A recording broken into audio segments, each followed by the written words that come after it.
তাই জ্বালানি তেল সহ অন্যান্য নিত্য প্রয়োজনীয় ধন্যবাদ অতিরিক্ত সচিব এবং অধিকর্তা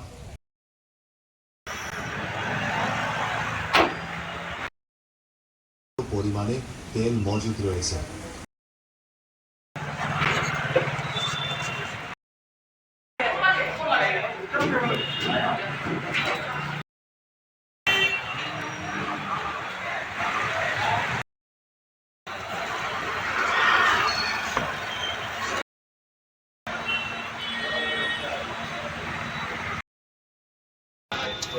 ডিজেল এবং রান্নার গ্যাস মজুদ রয়েছে।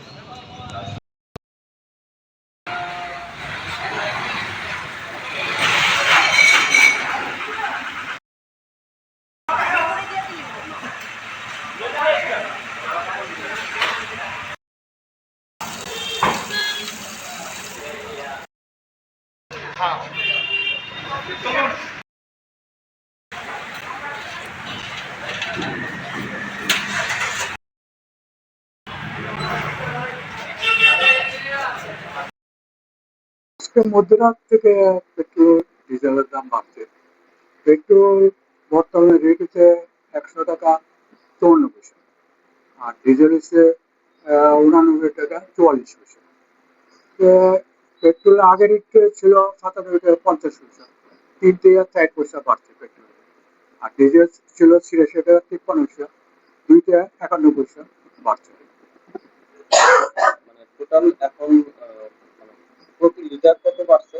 প্রতি লিটার পেট্রোল 3 টাকা 4 পয়সা, আর ডিজেল 2 টাকা 91 পয়সা। এতে মানে সাধারণ জনগণের কিরকম না, বাড়তি রেটে কোনো এফেক্ট হচ্ছে না। এখন তেল পাইবো কিনা এই ক্রাইসিস চলছে। মানে আপনাদের কাছে মানে কিরকম মানে স্টক আছে? এখন স্টক তো কমে গেছে, কারণ পেট্রোলে যারা 1 লিটার জায়গা 4 লিটার নিচ্ছে তাতে স্টকটা কমেছে। আমরা এই সন্ধ্যার সময় 7টা 8টার মধ্যে আর 16,000 পেট্রোল আসতেছে। এটা অন রোডে আছে। ডিজেল 8,000 লিটার আসতেছে অন রোডে আছে।